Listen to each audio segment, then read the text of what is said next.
Bueno, buenas tardes a todos.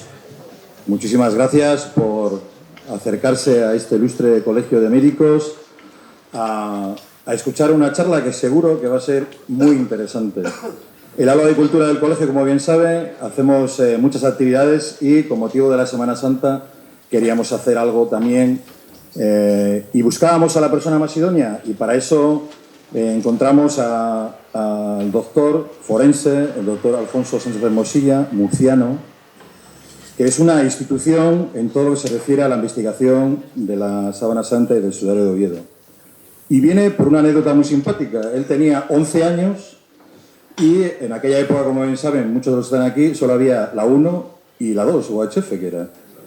Y cuando entre 1 y 2 no sabía qué hacer, en la 2 había un forense italiano explicando cómo era la Sábana Santa. Y ahí entraron las dos pasiones. Una, la de forense, y otra, la de investigación sobre la Sábana Santa.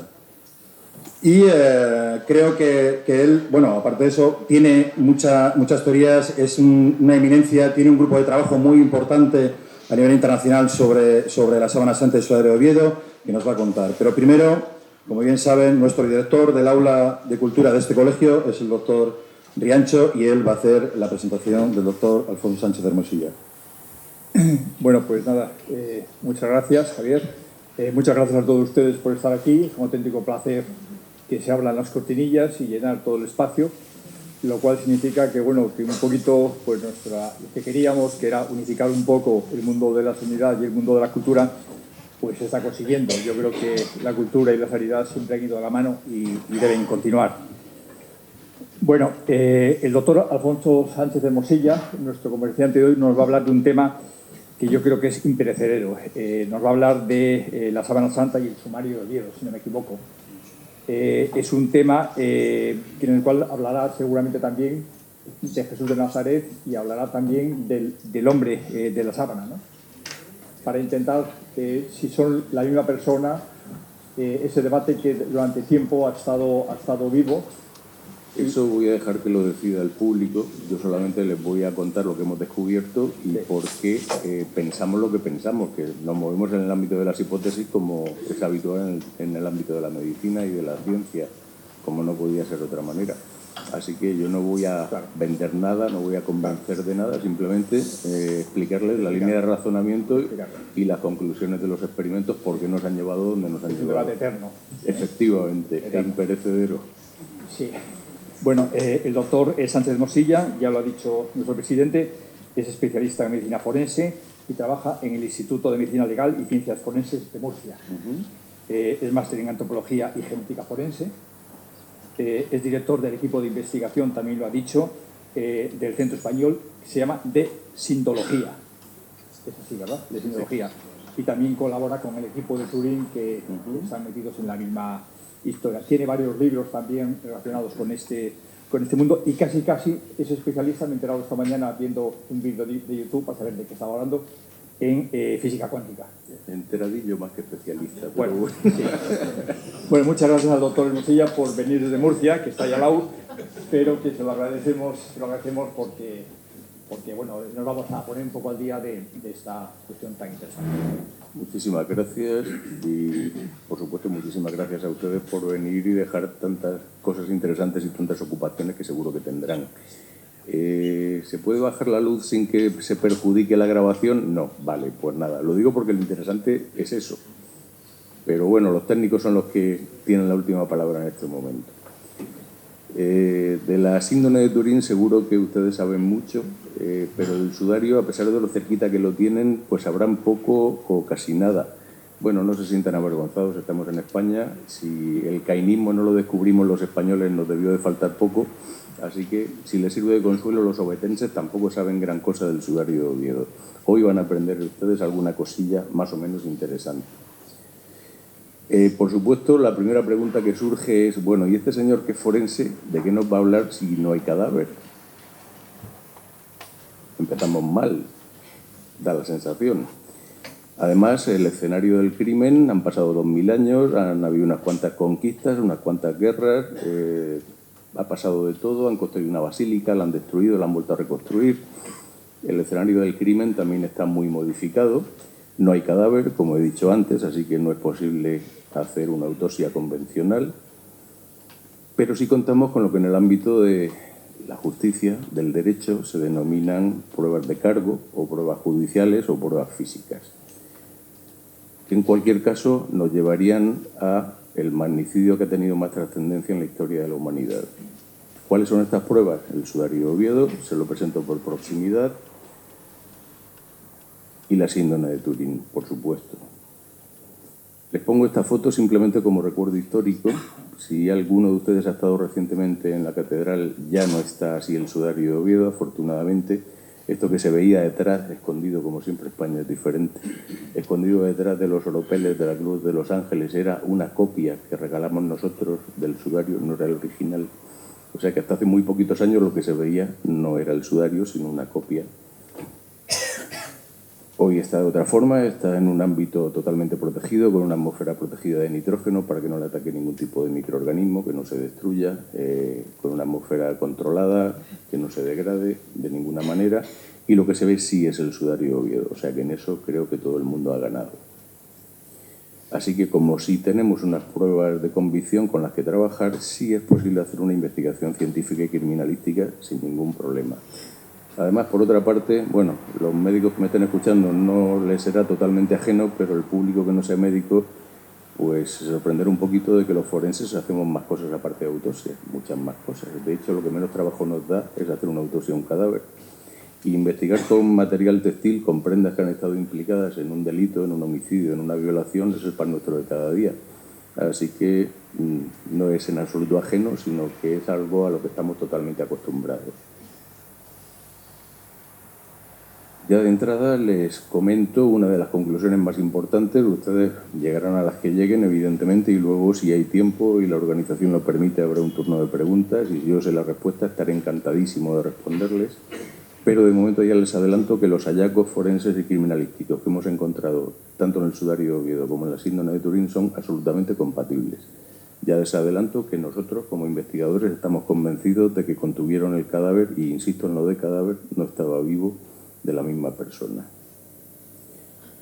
¿Y por qué hablo de dos lienzos?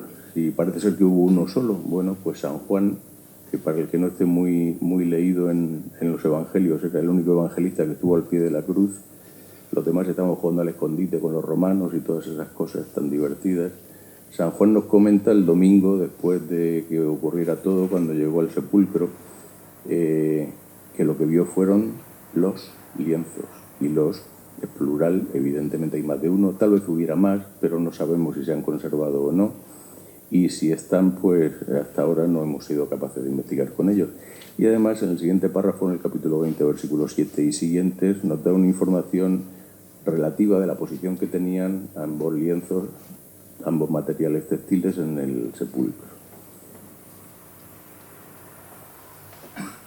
El sudario de Oviedo fue tan importante en el pasado, aunque hoy lo tenemos absolutamente olvidado, que llegó a tener misa propia. Tan sencillo como eso, y más cosas. Ustedes, lógicamente, por la posición geográfica que tienen, están más o menos familiarizados con el Camino de Santiago, aunque por esta ruta pasa poca gente porque es más dura, prefieren la más cómoda. Pero, oh sorpresa, el Camino de Santiago no se inventó para que los peregrinos visitaran el sepulcro del apóstol, sino que se hizo para visitar precisamente la Catedral de Oviedo con el sudario de Oviedo. Y una vez en Oviedo, pues los que podían avanzaban un poquito más, hacían un esfuerzo suplementario y iban hasta Santiago a ver el sepulcro del apóstol. Y entre los peregrinos de la Edad Media circulaba una cancioncilla que decía textualmente que quien va a Santiago y no al Salvador va a ver al criado y no al Señor. El Salvador, para quien no lo sepa, es el nombre de la Catedral de Oviedo. Así que pues es una pena que estemos descafeinando absolutamente todo. ¿Qué información nos proporcionan estas dos reliquias? Bueno, pues la que podríamos esperar en una persona que ha muerto en la cruz, y exactamente la misma que nos describen los evangelios. No solo una persona que ha fallecido en unas condiciones tremendas, luego veremos hasta qué punto, ha muerto por asfixia, ha sufrido una tortura idéntica a la que nos describen los evangelios, con una corona de espinas, con un montón de contusiones, sobre todo en región facial, pero también en el resto del cuerpo, con huellas de una flagelación, además muy específica, no una flagelación normal y corriente, sino al modo romano con un instrumento muy concreto que luego veremos, el flagrum taxillatum. Y además la única herida por mortem, por eso insisto en lo de cadáver, estamos seguros de que era cadáver porque hay una herida que vertió sangre cadavérica. Y una persona viva, por muy enfermita que esté, no puede verter sangre cadavérica. Es absolutamente incompatible. Y además marcas de clavos tanto en sus manos como en sus pies. Aquí tienen una imagen en detalle del sudario de Oviedo para que vean, y a pesar de que aparentemente tiene mucha sangre, que la tiene, no voy a descafeinarlo, ni muchísimo menos, pero también les adelanto que tenía más en origen, lo que pasa es que con el paso del tiempo pues ha ido decapando, se ha ido perdiendo, y en estos momentos tenemos un porcentaje muy reducido de la cantidad de sangre original. No vamos a entrar en detalle en la cantidad de manchas y en cómo se ha formado cada una de ellas, porque esto sería motivo pues, para una tesis doctoral cada una de ellas, pero bueno, vamos a hablar muy sucintamente de las que yo considero que puede tener más interés para ustedes. También consultando libros, consultando artículos sobre síndrome y sudario, hay muchas cosas. Yo les invito a ustedes a que sean críticos, sobre todo los compañeros, los que tienen formación médica, a que sean críticos y no se crean todo lo que aparece, aunque esté firmado por un compañero y aunque suene bien, porque hay muchos disparates, unos por ignorancia y otros por motivos que, bueno, quiero ser caritativo y prefiero no mencionar. Pero de los 5 signos de la muerte, los que aparecen en este esquema, el único que evidentemente sí se ha manifestado es el de la rigidez cadavérica, y eso es evidente en cuanto vemos la imagen que aparece en la síndrome. Es evidente que es un cadáver, que es un ser humano y que tiene aún una evidente rigidez cadavérica. En cuanto a las livideces, sinceramente, el cambio de color de la piel que se haya transmitido a síndrome sudario, el que se lo crea, tiene mucha imaginación y mucha credibilidad. Yo, por muchas horas que le he echado, no he sido capaz de ver un cambio de cromatismo en la zona en la que deberían estar las livideces, lo siento. También se habla de que hay signos de enfriamiento cadavérico en síndrome y sudario. Pues tampoco, por la sencilla razón de que, como ustedes saben, probablemente no se produjo un enfriamiento cadavérico al uso, que es lo habitual, sino una hipertermia cadavérica paradójica post-mortem, que les recuerdo a ustedes, a los que se les haya olvidado la medicina legal y forense, se produce cuando la muerte se produce en un esfuerzo físico importante, en un estrés importante o en una situación de probable curso infeccioso. Y los 3 casos se daban en esta situación. Había un esfuerzo importante, una asfixia, un estrés emocional, que no hace falta que les cuente, y evidentemente todas esas heridas, con el lazo de tiempo que llevaban, tenían un proceso infeccioso seguro. Y en cuanto a la palidez cadavérica, pues de eso ya ni hablamos, tampoco. No se puede transmitir ese cambio de cromatismo a un material textil. Lo que sí es interesante es que no aparecen signos de putrefacción cadavérica. Y los hemos buscado activamente, hemos buscado los marcadores químicos de la putrefacción y no los hemos encontrado. O sea que no es solamente que no parezca que los haya, sino que con los medios que tenemos hoy no hemos sido capaces de encontrarlo. ¿Envolvieron síndrome y sudario el mismo cadáver? Pues lo que les hemos dicho antes, yo no voy a intentar convencerles a ustedes de nada, simplemente contarles muy resumido las conclusiones de nuestras investigaciones y que ustedes decidan si envolvieron o no envolvieron el cadáver de la misma persona. Vamos a entrar un poquito en la cronología, ver qué pasó, en qué orden, porque en ningún momento llegaron a estar los 2 objetos puestos sobre el cuerpo. En primer lugar estuvo puesto el sudario de Oviedo en la posición que pueden ver ustedes, cubriendo cabeza, cara, cuello y parte superior de tórax. Lo pusieron con mucha delicadeza y con mucho cuidado. Llegaron incluso a coserlo físicamente con aguja e hilo de algodón a mechones del cabello y de la barba para fijar su posición. O sea que no fue dejarlo caer y ya está para tapar el rostro, sino que se tomaron su tiempo. Y gracias a ello, a ese esfuerzo suplementario que desarrollaron estas personas, pues nos ha permitido hacer el estudio criminalístico de las manchas, porque lo hicieron tan bien que a pesar de la manipulación del cuerpo, las manchas no se movieron, no se emborronaron, y por eso somos capaces hoy en día de contarles todo lo que les vamos a contar. No vamos a entrar en detalles. En un primer momento lo tenía en posición doble, es decir, 2 capas de tejido sobre el rostro. Luego se modificó. El sudario lo llevó puesto cuando ya estaba crucificado y muerto en la cruz. Estuvo unas 2 horas más o menos con el sudario puesto. Lo conservó durante el descendimiento y lo conservó durante el traslado hasta el lugar del enterramiento definitivo. Había un reguero de sangre que nos chocaba muchísimo porque el que la sangre de un cadáver fluya hacia abajo a favor de la gravedad, pues hasta ahí es normal. Pero este otro reguero hacia arriba nos chocaba muchísimo hasta que finalmente, haciendo un montón de pruebas y un montón dedicándole tiempo, pensando, llegamos a la conclusión de que la posibilidad más verosímil es que el cuerpo estuvo inclinado con la cabeza hacia adelante un tiempo, probablemente durante el descendimiento, y esto hizo que la sangre fluyera en sentido contrario a la gravedad, que no es tal. Al estar la cabeza en posición de equilibrio respecto al resto del cuerpo, pues lógicamente la sangre fluyó en este sentido.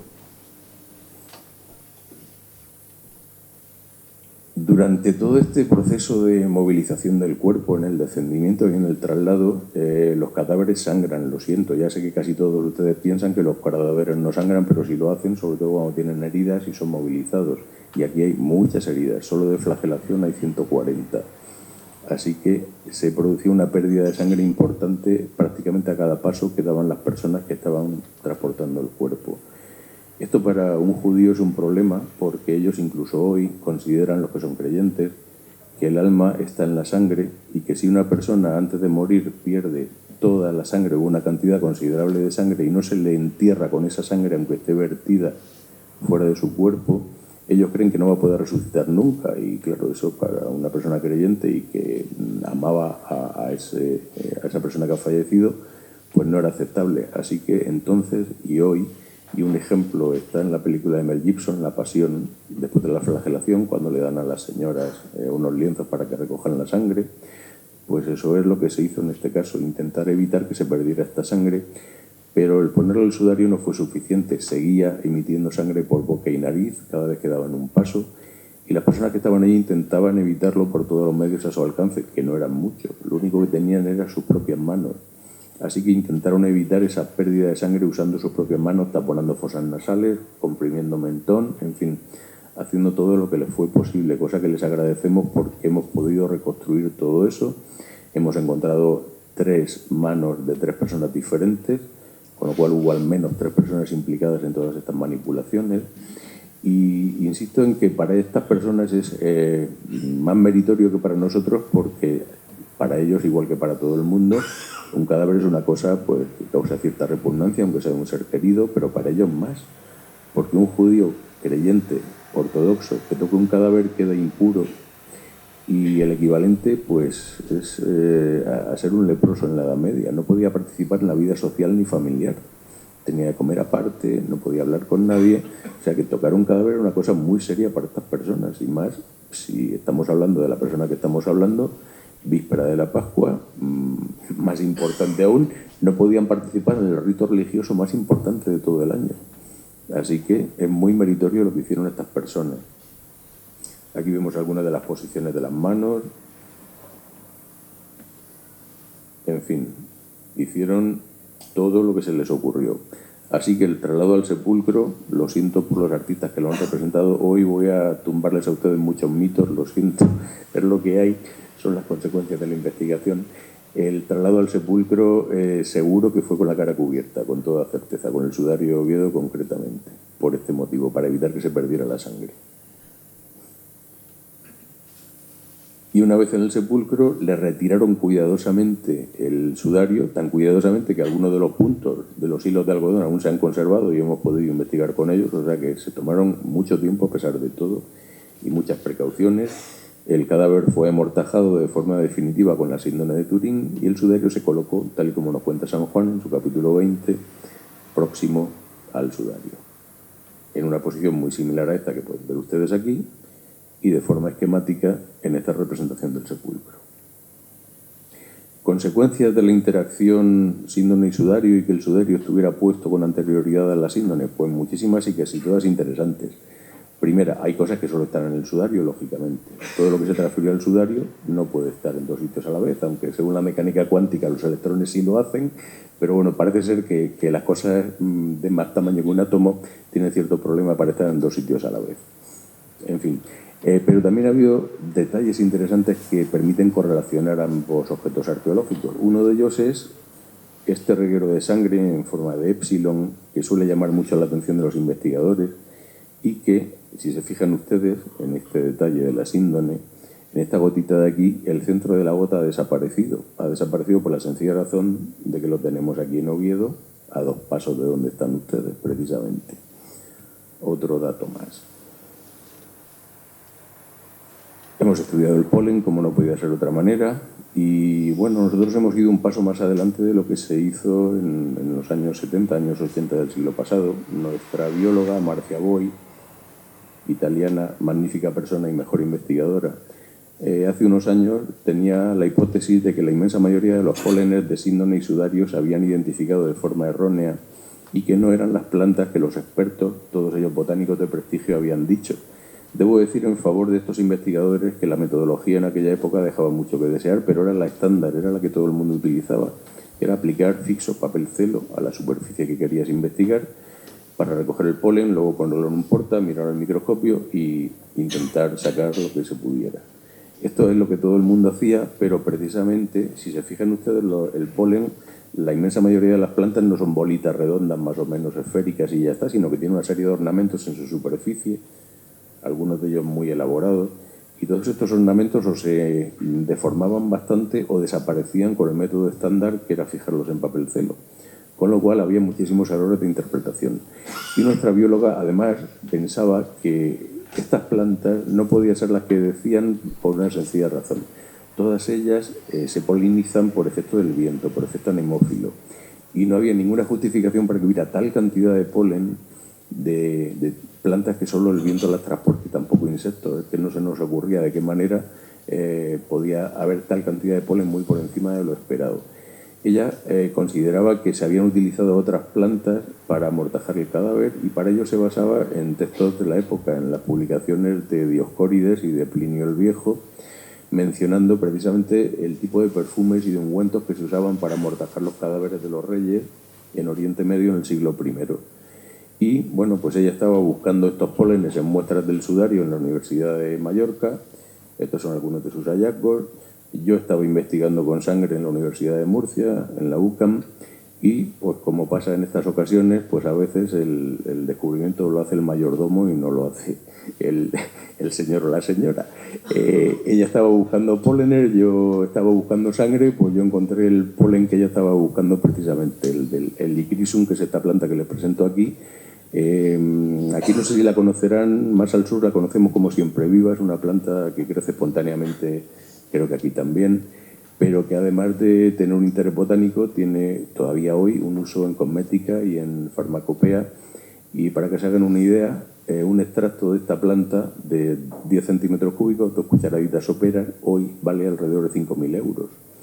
Y esto es solo una de las sustancias que se utilizó para amortajar el cadáver. En resumen, que se gastaron una verdadera fortuna en amortajar el cadáver de esta persona, exactamente siguiendo el mismo protocolo que aplicaban para enterrar a los reyes en Oriente Medio. Marcia, además, con su acento medio italiano, medio español, decía, esta planta se identificó erróneamente como bundelia, que es un tipo de cardo, y decía de una forma muy graciosa que los judíos son unas personas que a nosotros nos resultan muy extrañas por sus costumbres, pero ni siquiera un judío le pone un cardo borriquero al cadáver de un ser querido. En fin, en eso creo que estamos todos de acuerdo. Por supuesto, también hemos hecho estudios genéticos de las manchas de sangre y de todo lo que hemos podido encontrar, pero lamentablemente a fecha de hoy no hemos sido capaces de utilizar la misma metodología simplemente porque el estudio que se hizo con el sudario fuimos nosotros recientemente o relativamente recientemente, mientras que el que se hizo en la síndrome fue otro equipo diferente hace más tiempo y con otra metodología. Todos sabemos que genética hoy en día de un año para otro cambia todo, absolutamente todo, cambia la metodología, cambia todo. Nos encantaría hacer el mismo estudio con la misma metodología, pero de momento no hemos sido capaces. Lo que sí sabemos es que hay un elevadísimo nivel de contaminación, lo cual va a dificultar todo tipo de experimentación y todo tipo de conclusiones, pero no nos invalida, simplemente nos lo pone difícil. Pero debo mencionarles una cosa, eso que sale en las películas de Spielberg, de que coge un mosquito que está en un grano de ámbar, le sacan la sangre del dinosaurio, clonas el dinosaurio, esto está muy bien en la película, pero el ADN lamentablemente no se conserva de una forma tan estupenda y tan maravillosa. Y me choca porque cuando empecé a investigar se consideraba ADN antiguo todo lo que tenía, cuando yo empecé, Todo lo que tenía más de 800 años se consideraba ADN antiguo, al poco que 500. Ahora que, bueno, la última nota que leí hablaba de que todo lo que tenga más de 50 años ya se considera ADN antiguo porque está muy degradado, y es cierto. El ADN se degrada del propio momento de la muerte. Bueno, pues para quien no lo haya visto, aquí les presento al señor ADN. Se puede extraer en casa, hay tutoriales en internet para extraerlo con cosas que todos tenemos en la despensa o en las cosas de limpieza. Así que, bueno, pues ahí tienen el ADN. Son esos filamentos algodonosos, blanquecinos, que tienen en el fondo del tubo de ensayo, y que en los seres evolucionados, como son los seres humanos, pues es un porcentaje importante del peso seco de una célula, pero en células de seres más primitivos pues es bastante menos. ¿Por qué se degrada tanto el ADN después de la muerte? Pues porque justo en el momento en que se produce la muerte se acidifica el medio interno y ya automáticamente empieza a degradarse desde el minuto cero. Cuanto más tiempo pasa, más degradado está. Mientras una persona está viva, esto se compensa con los procesos de regeneración, pero cuando uno muere, pues estos procesos ya no existen. Así que imaginemos un rosario de cuentas que es capaz de dar, sacando todo el ADN de nuestras células del cuerpo, es capaz de dar la vuelta al ecuador varias veces. Pues podemos imaginar que conservar todo esto 2000 años sin las condiciones idóneas, pues no es posible. Así que imaginemos el ADN original como esta representación que les he puesto aquí.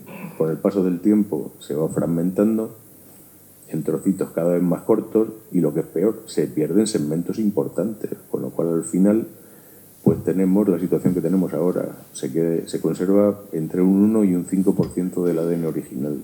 Eso es lo que tenemos. Y además contaminado con ADN femenino. Esto se utilizó en su momento para atacarnos los incrédulos, diciendo, veis, es que es mentira. Con el pelo largo tenía que ser mujer. Bueno, vamos a dejarnos de historia. Según lo que nos cuenta la historia, precisamente, ¿quiénes son las personas que han restaurado la síndone y el sudario a lo largo de la historia? Monjitas, mujeres. Así que es lógico que haya más ADN femenino contaminante que masculino a fecha de hoy. Pero es que no solo eso. Quien tenga curiosidad puede buscar en internet, cuando se pone al culto, las síndones se llaman ostensiones.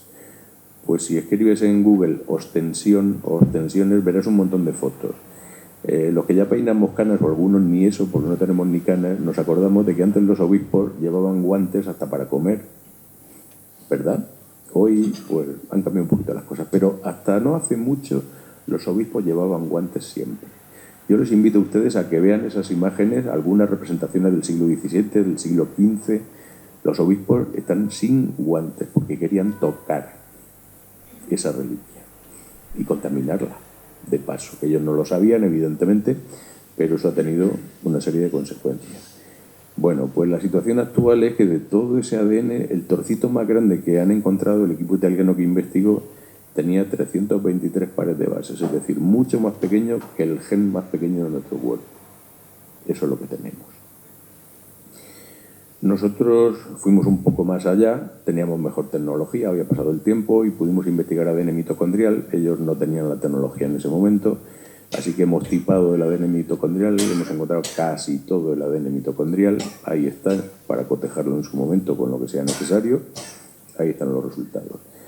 En conclusión, que hemos perdido de forma absolutamente irrecuperable la mayor parte del genoma original, así que nunca, insisto en lo de nunca, podrá intentar clonarse el cuerpo físico de Jesús de Nazaret, porque si no tenemos los planos no podemos hacer la casa, tan sencillo como eso. Pero no nos invalida, aunque sí nos lo pone muy difícil para poder hacer investigaciones en el futuro. También estudiamos el ADN del lino en su momento, pero ya les he dicho que las células vegetales, como seres primitivos teóricamente, tienen mucho menos ADN que las células humanas, así que aún hemos encontrado menos todavía, pero bueno, ahí está. Y hemos encontrado cosas que esperábamos y cosas que no esperábamos. Entre ellas, los evangelios nos hablan de que se utilizó no solo el liquidum que encontramos nosotros, sino aloe y mirra, lo hemos encontrado. Aquí tienen algunos glóbulos rojos, para aquellos que dicen que es pintura y que no hay sangre. Bueno, pues aquí tienen ustedes glóbulos rojos. Y no es que se lo cuente, es que los he visto yo. Aquí se lo enseño. Esto que parecen terrones de azúcar son partículas de mirra, y esto que parecen escamitas son partículas de aloe. Pero nosotros hemos ido un paso más allá. No nos hemos quedado con eso, sino que hemos intentado descubrir qué tipo de mirra era, de los muchos tipos que hay, pues cuál era. Y los estudios químicos nos hablan de que es estoraque, un tipo de mirra de los muchos que hay y que ya era conocido en el Antiguo Testamento, cuando los patriarcas venden a José a la caravana de mercaderes. Parte del contenido de las mercancías que llevaba la caravana era estoraque, o sea que 1000 años antes esta sustancia ya era conocida y utilizada en esta zona. Este es el espectro del estoraque, otra ampliación, en fin. Como contaminantes, y en este caso les hablo del sudario de Oviedo, aunque todo es aplicable tanto a uno como a otro, pues tenemos absolutamente de todo. Ya les han mencionado que, bueno, que la física cuántica parece ser que tiene mucho que decir en cuanto al mecanismo de formación de la imagen de la síndrome y alguna cosita más. Esto, si hay interés, al final puedo comentar algo, pero prefiero hablarles desde el punto de vista de la medicina. Lo que les comentaba antes, aunque hay muchísima sangre, se ha perdido más del 90% de lo que había en origen, el resto se ha decapado y se ha caído. Hay células epiteliales, esta es moderna, puede que sea hasta mía, es posible. A nosotros lo que nos interesa como investigadores es lo que está adherido a la sangre, porque llegó en ese momento, ni antes ni después. Todo lo que no esté adherido a la sangre puede ser un contaminante posterior, que aunque nos da mucha información interesante, pero repito, a nosotros como investigadores lo que más nos interesa es lo que es cronológicamente concordante con la sangre. Esta célula epitelial es más antigua, no es reciente, pero tampoco es del siglo I. Algunas de las manchas de sangre se corresponden al patrón que formaría una mancha mezclada por sangre humana y líquido de edema pulmonar. Hay un elevadísimo nivel de contaminación orgánica e inorgánica. Algunas cosas las esperábamos, como esto es un micrometeorito, este en concreto de material férrico, de hierro. También hemos encontrado muchísimos de material carbonoso.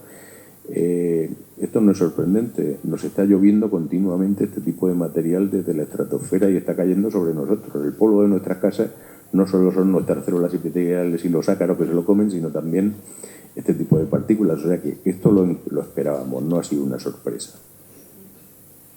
Ups. Algo he hecho mal.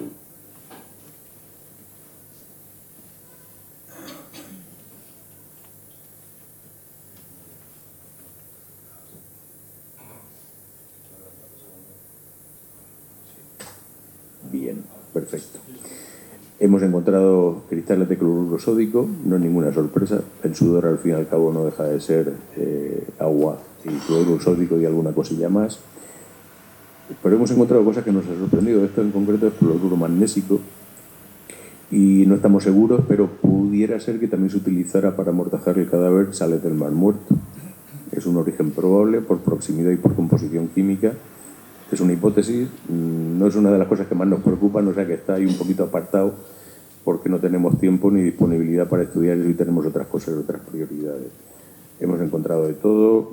Aquí tienen simplemente dónde hemos encontrado más cantidad de calcio en el sudario de Oviedo, pero vamos, que hemos encontrado de todo, absolutamente de todo.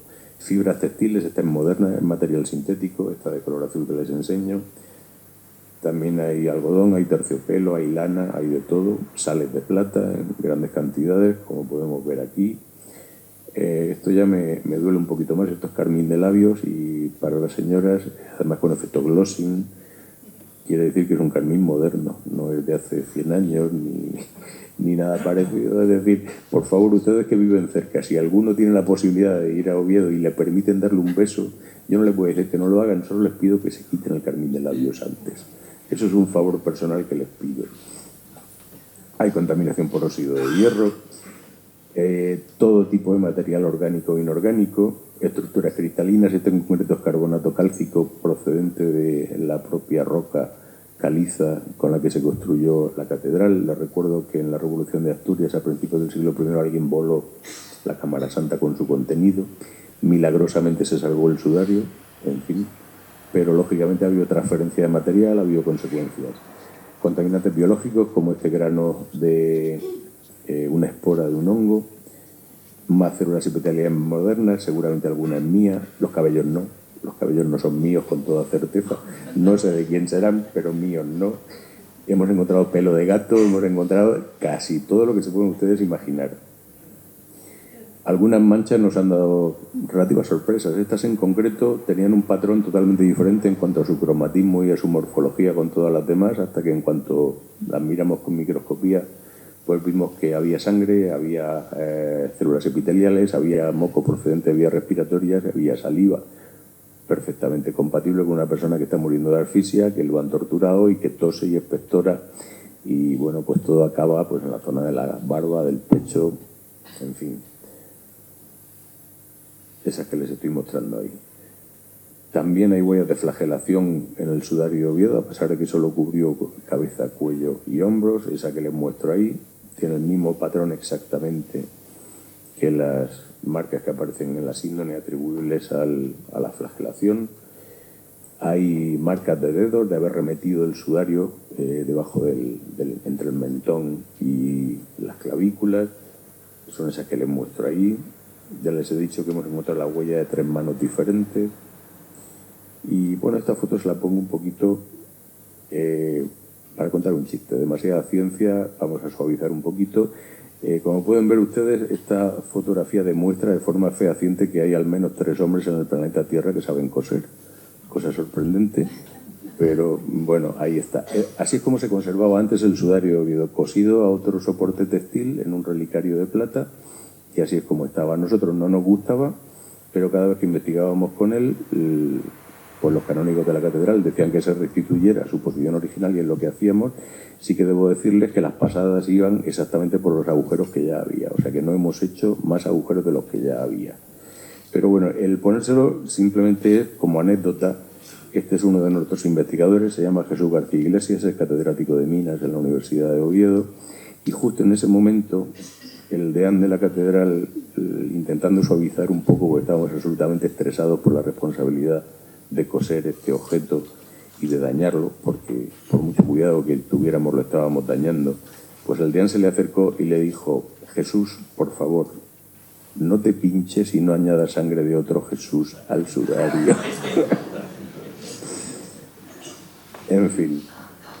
Y bueno, esta foto también se la pongo primero por dar un pequeño homenaje al antiguo deán, don Ángel Pandabenes, al que le debemos muchísimo, nos apoyó en todo momento, y probablemente muchas de las cosas que les estoy contando no las sabríamos, así que creo que le debemos todos pues, un sentido homenaje a don Ángel Pandabenes. Y además a esta foto en concreto le tengo un cariño muy especial porque es la primera vez que puse el microscopio sobre el sudario, y por estas cosas del destino pues ya hubo un hallazgo interesante. Encontré un coágulo de fibrina, no de sangre sino de fibrina, luego hablaremos un poquito de él, y que nos ha llevado a cosas que ni sospechábamos. Lógicamente tenemos mucho más en candelero, no solamente lo que les he contado, sino cosas que todavía no tenemos evidencia científica. Tenemos nuestras hipótesis, datos que lo corroboran, pero nosotros no hacemos nada público hasta que no tenemos certeza absoluta, hasta que sea publicado y el resto de la comunidad científica ha tenido ocasión de opinar y de contestar.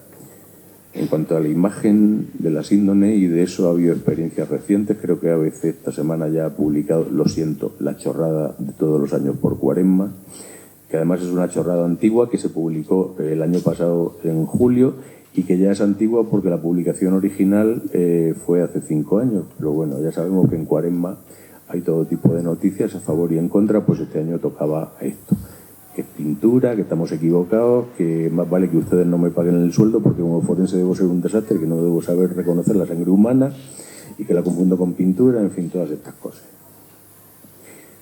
En fin, respecto a nuestro protocolo de investigación, el que tenemos planificado hacer, que no hemos terminado ni muchísimo menos con la síndrome, es una lista larguísima, y estamos en una tesitura curiosa. Por un lado tenemos prisa, no solo porque nos estamos haciendo mayores, sino porque se está perdiendo material. Ya les he dicho antes que se está perdiendo la sangre, se está cayendo. Así que todo lo que se caiga, eso ya es información perdida. Pero por otro lado, no tenemos prisa porque la tecnología cambia. Y hoy podemos hacer cosas que hace 10 años eran impensables, y dentro de 10 años podrán hacer cosas que hoy ni soñamos. O sea que estamos un poquito en esa situación un poco agridulce de prisa por un lado y no prisa por otro. Yo entiendo que es difícil identificar la sangre porque no todos los glóbulos rojos son como los que les he enseñado antes. La mayoría tienen este aspecto y la mayoría ni siquiera eso. Son fragmentos de membranas, sin más, absolutamente degradados.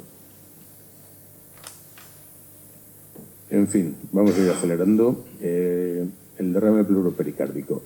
San Juan, que repito fue el único que estaba al pie de la cruz, los otros jugaban al escondite, nos dice que un soldado le traspasó el costado. Traspasar significa eso, traspasar. Y salió sangre y agua. Lo de la sangre no hace falta que se lo cuente, lo del agua pues era simplemente una mezcla de líquido pleural y líquido pericárdico que se formó como consecuencia de la flagelación para intentar defenderse de las consecuencias de la flagelación y del castigo físico que estaba produciéndose. Lo que pasa es que la morfología del líquido pleural pues, puede ser muy variable, puede ser absolutamente transparente, puede ser más turbia, y lo que San Juan vio probablemente era exactamente lo que están viendo ustedes ahí, lo que beben la inmensa mayoría de las personas. Ustedes aquí tienen un agua estupenda, en el Segura no tanto, y más al sur menos todavía. Ese es el aspecto del agua que bebe la mayoría de la gente hoy en día, y es la que bebía San Juan y San Lucas. Y por eso cuando vio ese líquido saliendo del tórax, pues pensó en agua, evidentemente. Los médicos sí sabemos lo que era. Y ese líquido está relativamente exento de sangre y por el contrario muy rico en coágulos de fibrina, que es precisamente lo que yo encontré en esa foto que les he enseñado antes. Las consecuencias de la flagelación fueron terribles. No fue darle unos palos porque se había portado mal y ya está. Fue un castigo tremendo que arrancó la piel a tiras, que arrancó tejido muscular y que produjo lesiones en órganos internos, incluso el riñón. Hubo un edema pulmonar como consecuencia de la crucifixión. Y con el tema de la lanzada, como nos dice San Juan, un soldado traspasó su costado. La hipótesis habitual entre todos los investigadores es que la lanza entró entre el quinto y sexto espacio intercostal derecho, en una trayectoria más o menos horizontal, hacia el centro del cuerpo, y bueno, pues una vez que tocó corazón, retrocedió y ya está. Nuestra hipótesis va un poco más allá y tenemos datos que lo corroboran, y es que efectivamente traspasó el costado derecho, salió por la zona de la escápula, luego les enseñaré por dónde. Y la primera evidencia la encontramos en el sudario de Oviedo, donde encontramos un cerco de sangre y un cerco de agua, lo que San Juan describió como agua y que es exactamente igual a la mancha que aparece en el costado en la síndrome de Turín. Y esta gran mancha, junto con la mancha difusa, ocasionada por una mezcla de líquido pleural y líquido pericárdico sin sangre. Evidentemente, si no hay una herida penetrante en tórax, no puede salir estos líquidos por la boca y por la nariz, evidentemente. Coágulos de fibrina, este fue el primero. Después hemos encontrado más, este contaminado con plata. Más hematíes, por si alguno no se cree que hay sangre, que es todo pintura, pues ahí tienen más hematíes humanos, ese colapsado totalmente, deshidratado. Con respecto a la lanzada, ¿por qué la herida está en el costado derecho? Bueno, los médicos sabemos que el corazón no está a la izquierda, pero en atención al público que no es médico, el corazón, lo siento, no está a la derecha. O sea, perdón, no está a la izquierda, está en el centro. Lo que está a la izquierda es la punta del corazón, que sobre todo las personas delgaditas, si se tocan, podrán notar cómo el corazón golpea las costillas, y por eso casi todo el mundo piensa que el corazón está a la izquierda, pero no, está en el centro. Pero bueno, eso sigue sin decirnos por qué la herida está en el lado derecho. Cosa sorprendente. Bueno, pues eso nos da una información interesantísima. La persona que infringió esta herida, con toda seguridad, no era un verdugo ni era un civil, sino que era un soldado profesional. Y les comento, vamos a ver. Casi todos somos mayores por lo que estoy viendo. Cuando yo era joven, ya a los zurdos se les obligaba a ser diestros, ¿verdad? Pues imagínense en el ámbito militar en el siglo I. El que era zurdo daba igual. Le enseñaban a usar el escudo, el arma defensiva con su mano izquierda y el arma ofensiva con la derecha. Así que ustedes imagínense a su oponente con un escudo que le tapa la cabeza. Perdón, un yelmo que le tapa la cabeza.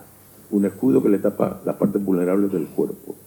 Las perneras protegidas o con cuero o con algún material, cota de malla o algún tipo de estructura metálica según la disponibilidad de dinero.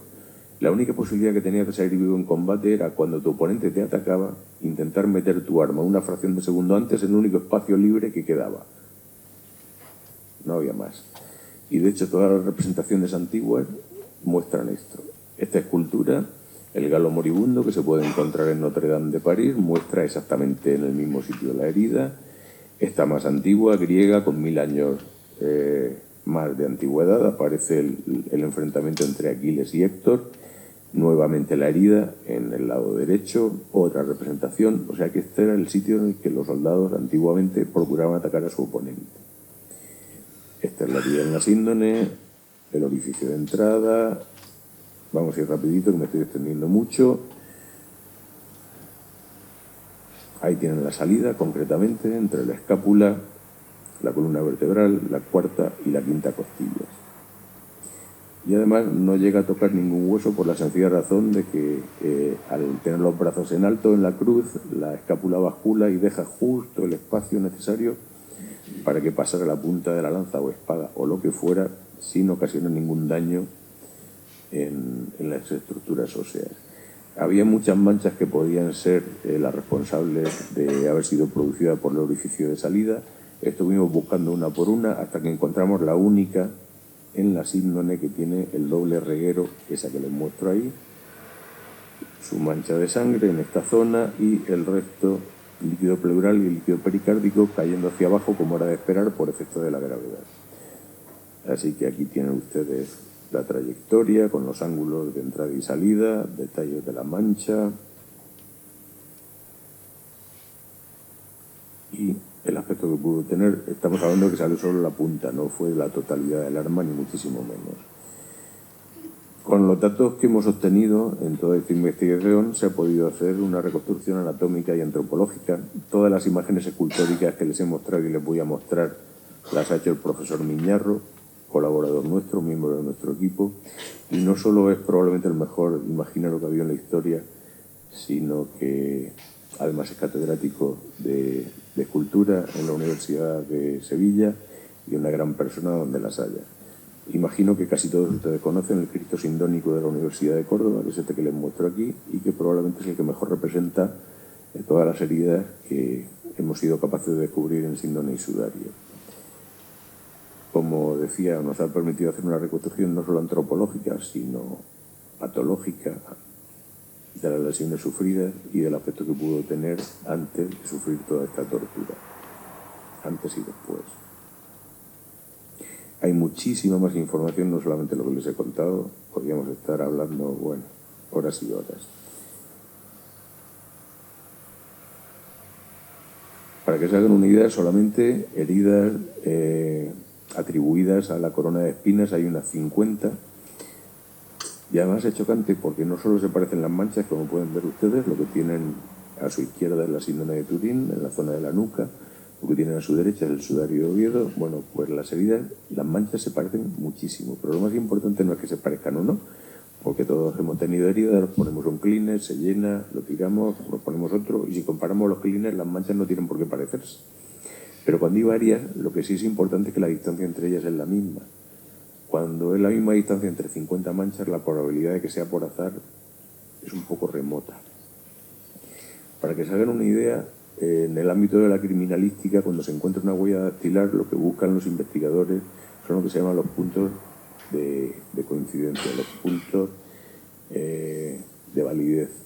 Las huellas dactilares no son solamente unos surcos, sino que tienen una serie de características, y cuando en un espacio concreto coinciden 12 de ellas en el ámbito policial de todos los países civilizados, se considera identificada la persona.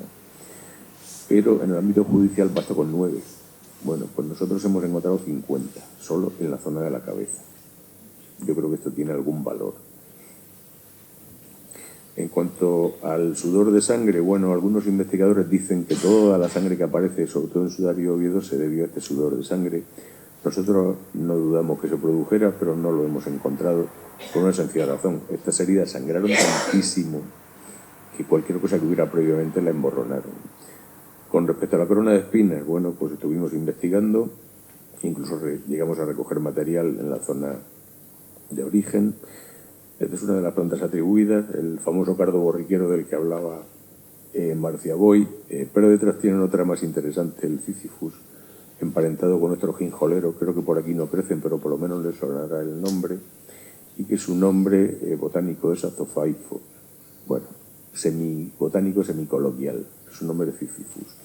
Bueno, el Sísifus tiene un sistema de espinas muy complejo, aparte de las espinas principales, que tiene una capacidad lesiva estupenda y maravillosa, pero en perpendicular a ellas crecen unas más pequeñitas, en un ángulo de 90 grados, pequeñitas y en forma de garfio, que permiten que para una persona sin experiencia como yo en cestería y sin callos en las manos, porque no me hace falta para mi trabajo, podamos trenzar una corona de espinas en 5 minutos sin pincharnos demasiado, y además estos garfios se engarzan uno con otro y la corona se mantiene. Mientras que con otro tipo de plantas la corona no se mantenía, no era posible trenzar una corona satisfactoria. Los médicos sí sabemos por qué sangran tanto estas heridas. La zona de la cara, cuero cabelludo y encéfalo es la que más riesgo sanguíneo tiene, por lo tanto una herida muy pequeña aquí sangra muchísimo más que en cualquier otro sitio del cuerpo. Como no encontramos voluntarios para experimentar, pues utilizamos un cráneo humano recubierto de pasta de modelar y diferentes tipos de coronas de espinas para hacer experimentos, a ver de qué forma se pudo producir. Y esto nos llevó a considerar que con toda certeza no pudo ser un aro tal como lo representan los artistas, los artesanos.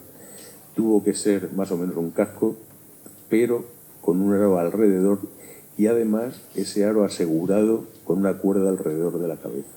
Esta es la única posibilidad de que se produjeran todas las heridas que hay con la profundidad y la morfología que tienen, es decir, más o menos este aspecto, pero a falta de la cuerda. En el año 2012, cuando presentamos las conclusiones de esta experimentación en un congreso, uno de los asistentes nos preguntó si habíamos visto la reliquia que se conserva en la Sainte-Chapelle de la Corona de Espinas en París, y bueno, no la conocíamos en aquel momento. El año pasado fuimos a verla y aquí la tienen ustedes. Y efectivamente, la famosa reliquia de la Corona de Espinas de la Sainte-Chapelle de París no tiene ni una sola espina, solo tiene una cuerda hecha con juncos. O sea que posiblemente nuestras hipótesis no estén del todo equivocadas. Posiblemente. Otra cosa que como forense me llama la atención es cuando nosotros investigamos con una persona, cadáver o superviviente, en un acto delictivo, lo que buscamos son lesiones de defensa y de lucha, para saber si esa persona se defendió o atacó a su oponente en algún momento. Bueno, pues en el caso que nos ocupa, ni en la síndrome ni en el sudario aparece en absoluto ningún signo de lucha y defensa, es decir, que no opuso ninguna resistencia en ningún momento a todo lo que le vino encima. En cuanto a las posibles concordancias, pues aquí tienen ustedes síndrome de Turín a su izquierda, sudario a su derecha, y tienen algunas de las concordancias. Repito, no solo deben de fijarse en el parecido de las manchas, en unas se parecen, otras no, sino en la distancia a la que están, que es lo verdaderamente importante. Y que lo que está en un lado está en otro. El pómulo inflamado, la mancha de sangre trapezoidal, la punta de la nariz torcida hacia la izquierda, el mentón inflamado, y además faltan mechones considerables de cabello tanto en la barba como en el bigote. Le arrancaron mechones de cabello, como pueden ver ustedes, y eso es evidente tanto en síndrome como en sudario, exactamente en la misma localización. Esto no lo mencionan los evangelios, pero bueno, es creíble que lo hicieran. La Convención de Ginebra en aquella época creo que no le prestaban demasiada atención. Aquí lo tienen en blanco y negro, no sé si se verá bien, sí, más o menos bien.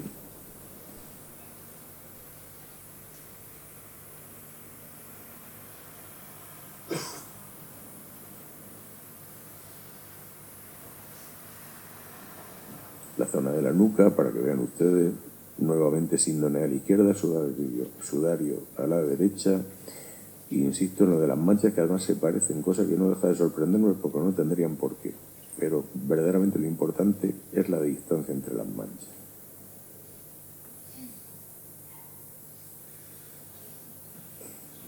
Una superposición a la misma escala, para que vean ustedes por qué decimos lo que decimos.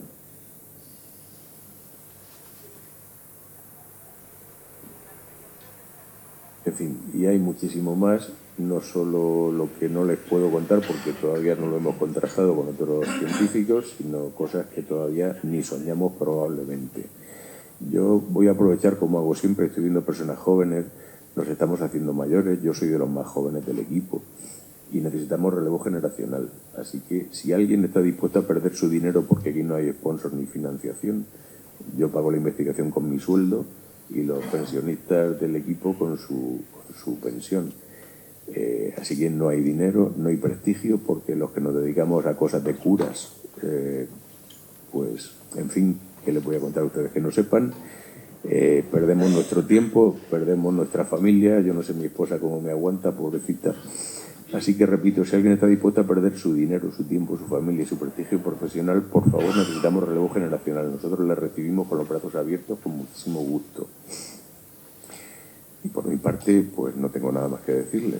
Muchísimas gracias por su paciencia y por su atención.